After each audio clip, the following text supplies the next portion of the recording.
I'm Glen Garland, and this is Editors on Editing. William Hoy has edited such amazing spectacles as iRobot, The Fantastic Four, 300, and Watchmen, while Stan Salfas edited such incredible film and television as Matt Reeves' Let Me In, Steven Soderbergh's The Underneath, the pilots for Felicity and Alias, the last two of which he was nominated with the Eddie Award.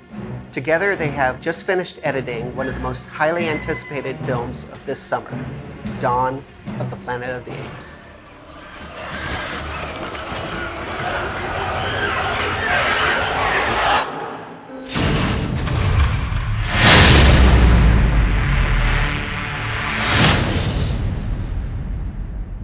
One of the things that I felt was so great about this movie was, despite how big it is and how much action there is, you really care for all the characters, and there's so many storylines to keep straight. Tell me about not having the effects overwhelm the characters. A lot of times we cut, say, action adventure movies, and everybody thinks that's all it is, but you get into a heavy action scene and you actually have to have your characters developed, otherwise you don't care.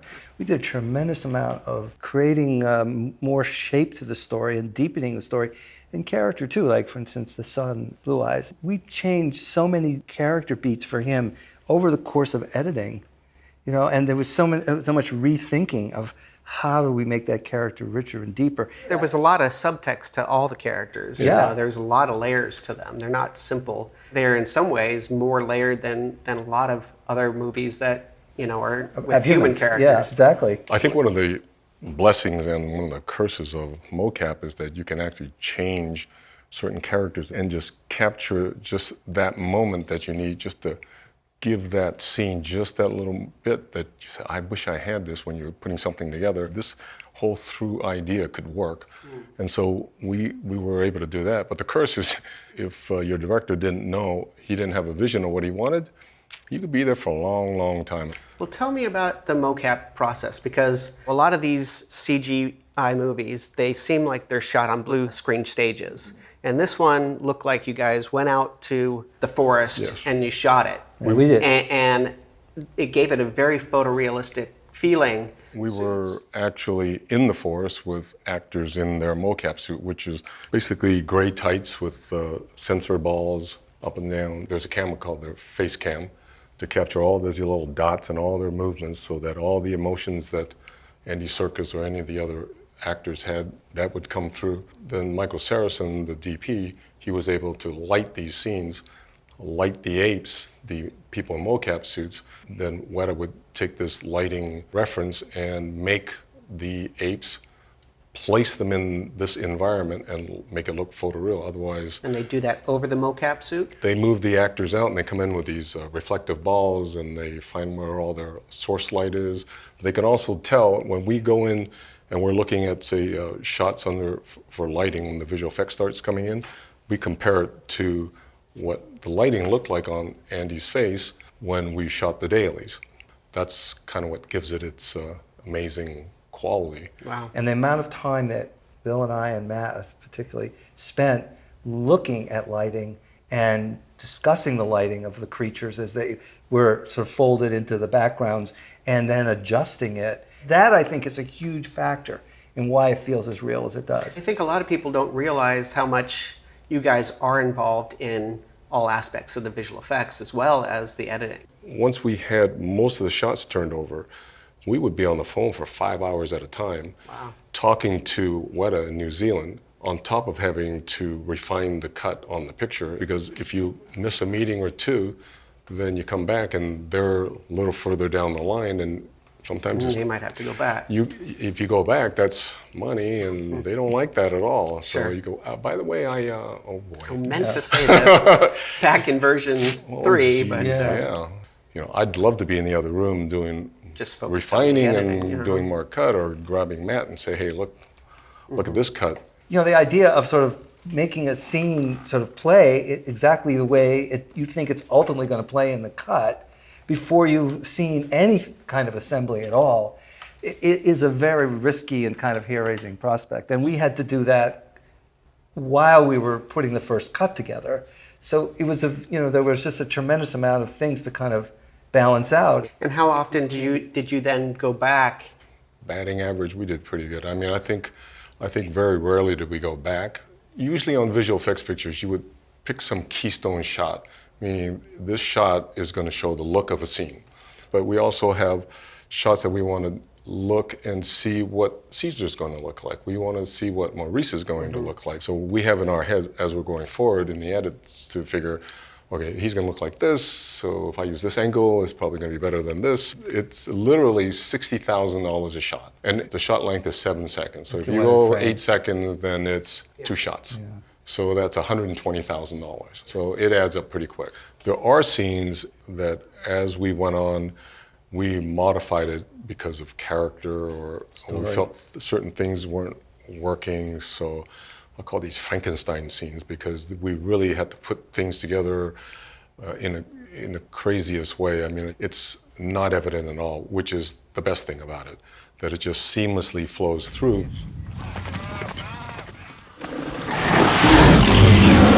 It was sort of a nice misdirect with the caribou hunting, because you spent a lot of time building that up without showing what they were observing. And I thought that you guys created this almost mystery that maybe they were hunting humans. Yes, that's what we tried to do there with, and I think Michael Giacchino's music really helped that in the beginning there too, because it's much more stealthy. Go, what's going on here?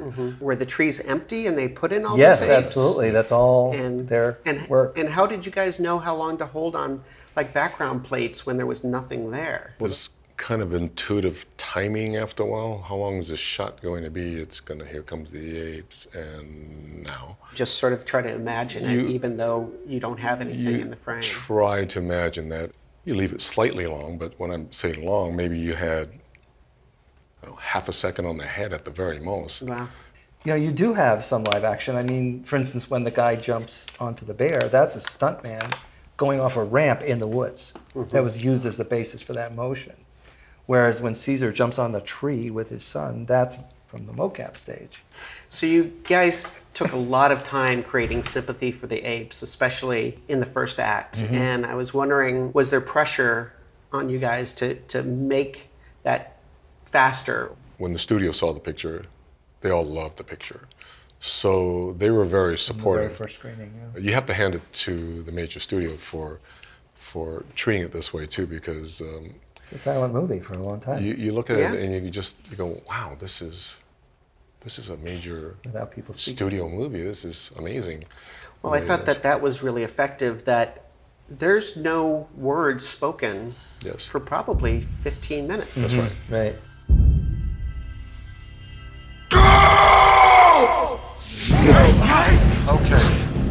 Okay, we're going. Hearing it, it felt so raw and so honest right there.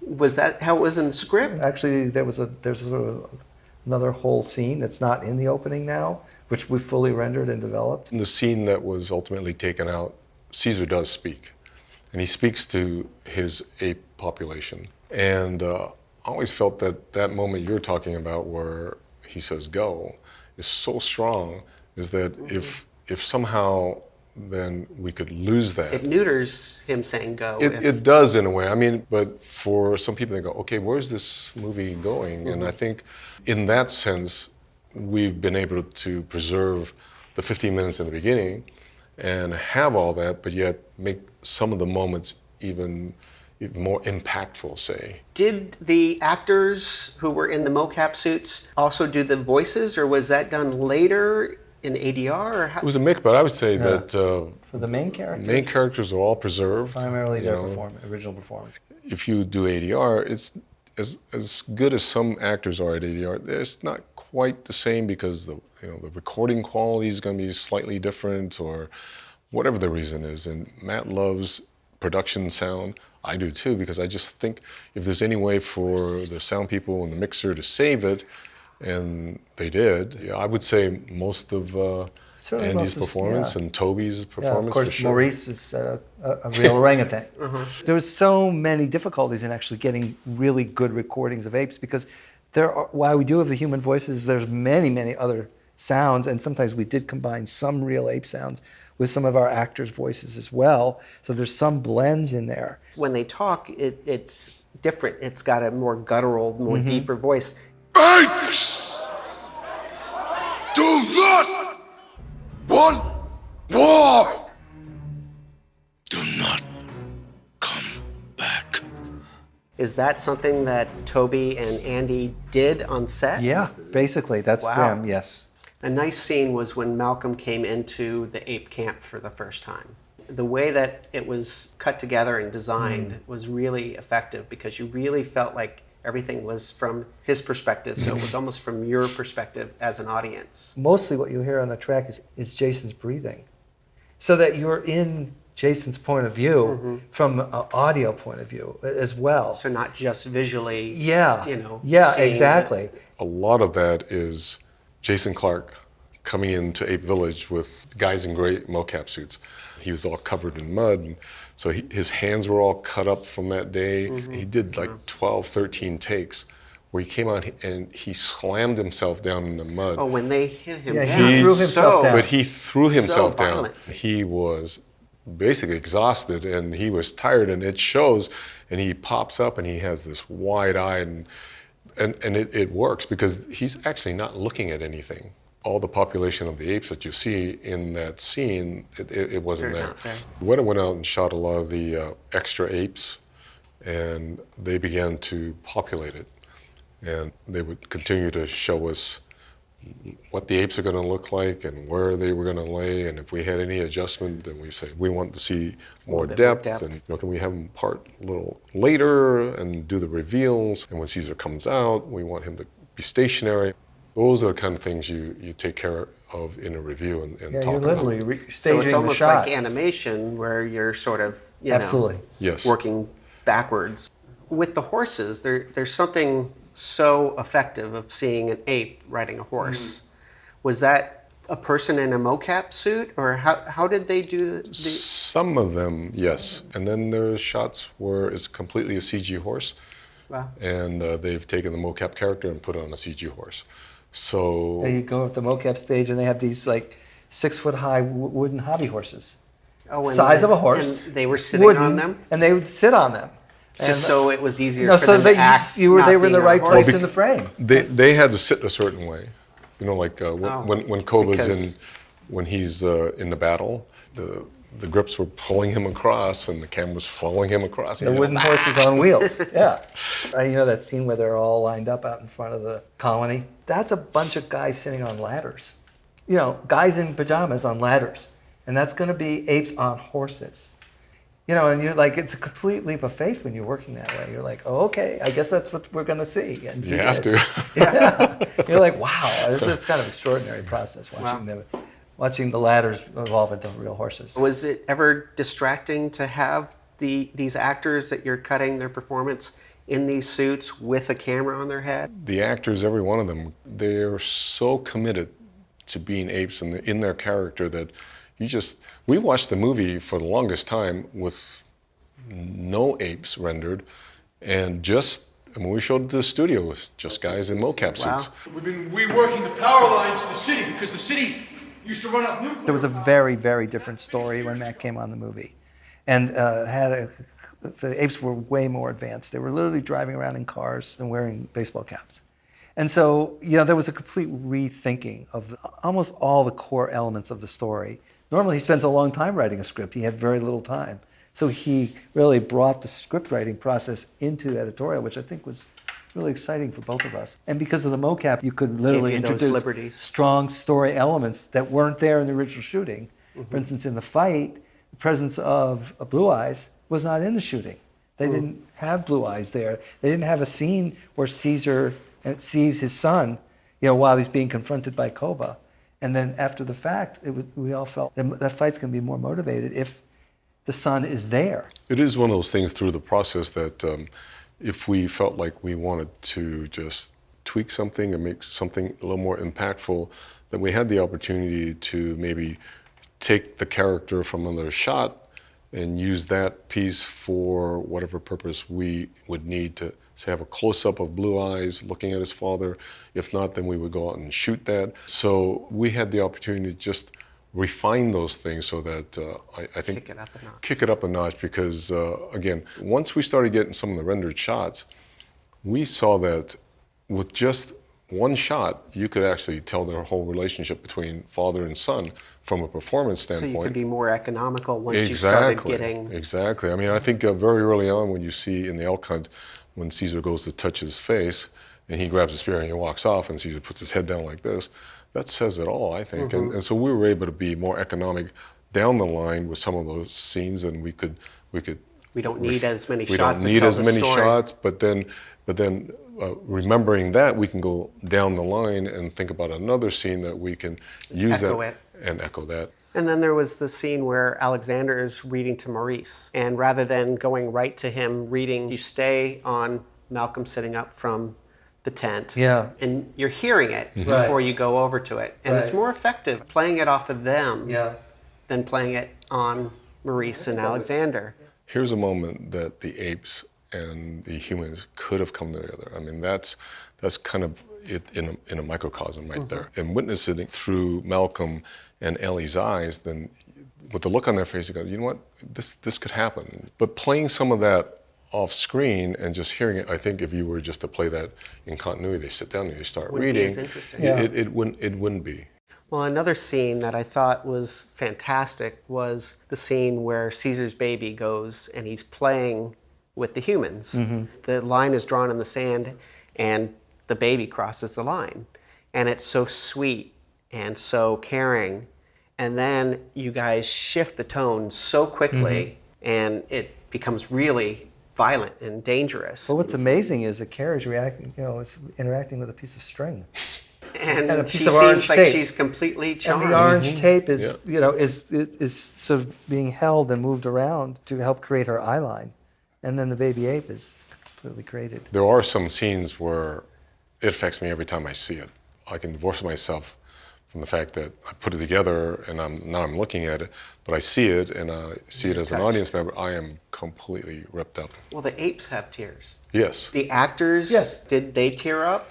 And that's the Andy tears did. that we see? Or did they put those in Well, afterwards? Andy did tear up. And what they couldn't do was take that tear that he actually had running down and put it on the ape face. So that then had to be CG. But his eyes welling up, that's Andy Serkis's eyes. Because so much is said with just his eyes. Absolutely, that's him. The only thing CG is just the tear running down because they couldn't preserve that But because they're it's running tracking his over. actual tear. Yeah. It's not like an added tear. So there's very little changing of performance. I find that if you guys did manipulate that, it wouldn't feel as organic. That's That's exactly right. Yeah, no, I think that's one of the reasons why the movie is sort of extraordinary. I mean, Andy Serkis, that's him. If you look at it side by side, what he was in the mocap suit and what he ended up being rendered, that's his performance. I can't tell the number of times that Weta would submit an animation and we look at it and we go, okay, put Andy up, split screen. Let's watch, and we'll watch simultaneously. Let's watch the animation and watch Andy. What's different about what Andy's doing that makes it more emotional than what the animation is doing?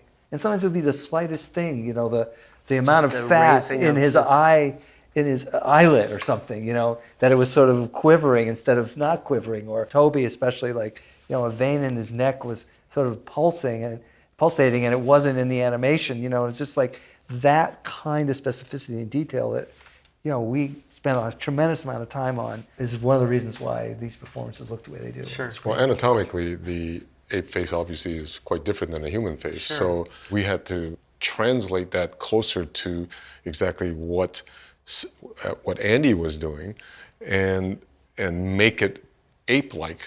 Were you guys editing in 3D, or did you have that on a different level, or did it inform your choices in any way? We had the new Avid software where we could switch back and forth between 2D and 3D, but we didn't have a lot because most of it was visual effects.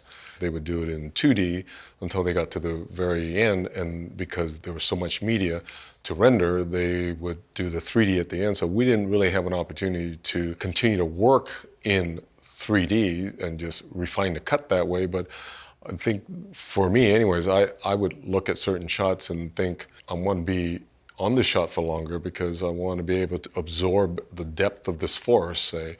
So you want to stay a little longer because we have our convergence points right there and that's where we want you to look, but you can actually look right over there. Your attention is kind of split in that sense. At the same time, when you're in the action scenes, you have to keep it going. So in that case, they make it a lot shallower so that you're not popping back and forth. Some of the human scenes we would look at in 3D and go, wow, that's kind of cool. What? You can't honestly blame the apes. Who the hell else am I gonna blame? But you could get eye fatigue, I guess, if you're cutting Yeah. hours and hours. I think so. I understand that on Life of Pi, they cut in 3D. cut in 3D I all have day no long. idea how they did that. Oh, yeah. It hurts. It wasn't until very late that we saw a fully rendered 3D movie with every shot in it. And it was a revelation for me.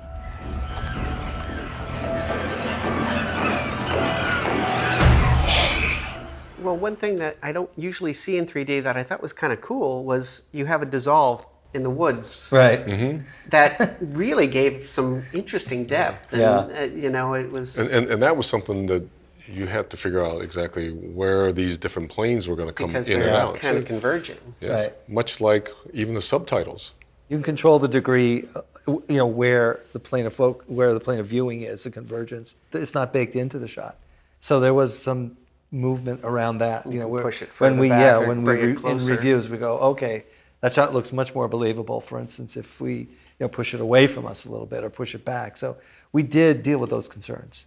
When the apes come and attack, it was really effective the way you guys put it together. You've got the clumping of the horses and they're coming, and then the quiet of the city, and the intercutting of that was really effective. Tell me about that whole sequence. That scene went through a lot of changes. There were some story beats that were missing. We were missing the clash, we were missing the actual swing of the battle.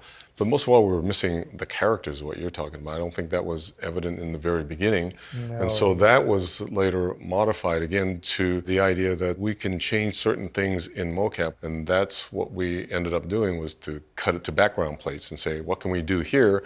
And now we go and get the mocap to put in there. Very early on, we felt that if that scene just played as a gun battle scene, that's going to get tiresome really quickly.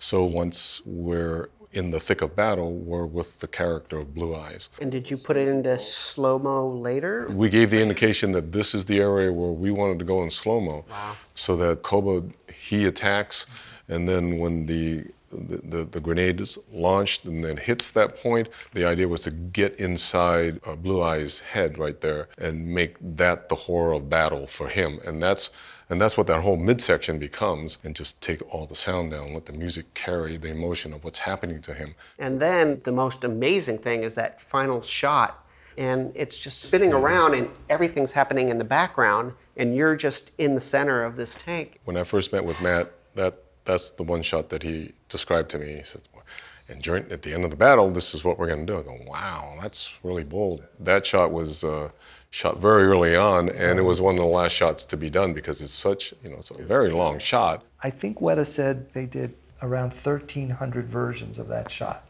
Well, that shot, see the action. So it gives you an idea. The action within the action of the apes within that scene changed too. What were the apes doing? And what was exactly happening to them? Were they charging at this point? Were the humans running? This is when the apes actually overrun the humans, but yet we want it to be a very sad moment. And that's another thing that was done very late, is actually done in the mix, is that we just played up the music there instead of just more gunshots and more cannon fire and more of the same. In that way, the shape of the changed whole up the battle. rhythm. Yes, you shaped exactly. that battle very Exactly. nicely. Tell me about the tower fight. That was really powerful. It was emotional, but it was violent. And then you had the intercutting with the guys down below. Tell me about putting that together. The previs is very refined because that's a completely virtual sequence. So there's no real tower, and there's obviously no real apes. The ape action is in mocap. The different areas of the tower, Weta created that with a very elaborate model. And then there was a virtual camera session, and in real time, Weta was able to provide the imagery of the tower But the camera operator could just, by either moving closer or further or walking, create shots, super wide shots, super tight shots. And Matt literally directed a virtual camera with no action in it per se. And you guys didn't have stunt guys that were performing the action? Well, they did that. Yes, that was the basis for what was done in the virtual camera, but that was all married after the fact. The stunt guys will dictate some of the action, obviously. When they're on the chains, those are stunt guys on the chain. Those things give us the basis, but then the whole virtual set and the virtual camera and things like that, then it gives Matt a chance to make it look like it was actually shot. So I think if you look at this picture, it has a very classical look, that all the shots, even though they're virtual shots, that you actually... It looked like you guys were on a tower. That's right. Well, yeah, but no, he was very exacting about that. He said, I only want to shoot it in a way where if it were actually occurring in front of the camera and the camera could photograph it. You know, there's that wide shot in the tower fight where they're fighting and the camera's far away and you see them kind of going through the building. He said, well, that's a helicopter shot on a gyro, and it should have a slight feeling of movement the way a gyro helicopter shot would have. You know, so he would sort of insist on bringing in elements of what the real photography would be for every shot. But it must be really complicated to have all these different pieces and know where they go, how they need to go it's together. Completely trial and error. Like I think in spite of all the input, once you get in the editing room, it is the most complicated thing I've ever done. I mean, it's because it's like three-dimensional chess. I mean, you're just not cutting a performance. You can take them, you can turn the characters three-dimensionally and like, okay, so we like this, but what if we had an angle over here or down here or up here? You can actually take these guys in a mocap suit and put them in any place you want. And even if you had a plate, you say, okay, look, if you could just shift this plate around, then we can get his eyes looking in camera more. So you put the picture together and then you look at, well, what if we did this and we can do this, we can do this, but again, you really have to have a good idea of what you're trying to show. Otherwise, you can be there forever. You know, it's like let's. You have almost too many choices. You almost have unlimited choices because what they can do now is just completely amazing. Because you have your guys in mocap suits and they are actually in a 3D space that you can, you know, if you're this way, I'll get your back. I can shoot your back, I can shoot your side, shoot you up here. I can put you in a wide shot and shoot you from 100 feet up in the air. So you're almost rewriting. Yeah, you're rewriting and restaging. I mean, there's the essential action has been conceived, and then you have, you know, like I say, layers of ideas coming in. When I'm watching a picture now, I look at it, and when I have a chance to think about it, I think, wow, that shot looks great, and it looks very simple, but actually that's so many elements in there that I've actually forgotten about until this moment. I look at it again and go, oh yeah, I did this and this, and if it looks seamless, then you know, that's great. It's special to me. I mean, I love the picture from the moment I saw it, and you know, those kind of pictures don't come around very often. Thank you guys so much. You're welcome. Really appreciate it. Thank you. Okay, good. Appreciate it. I've seen things. I've seen the way they are. They want what we want to survive. Caesar, home. This is your home. Your home. Apes! Together! Strong!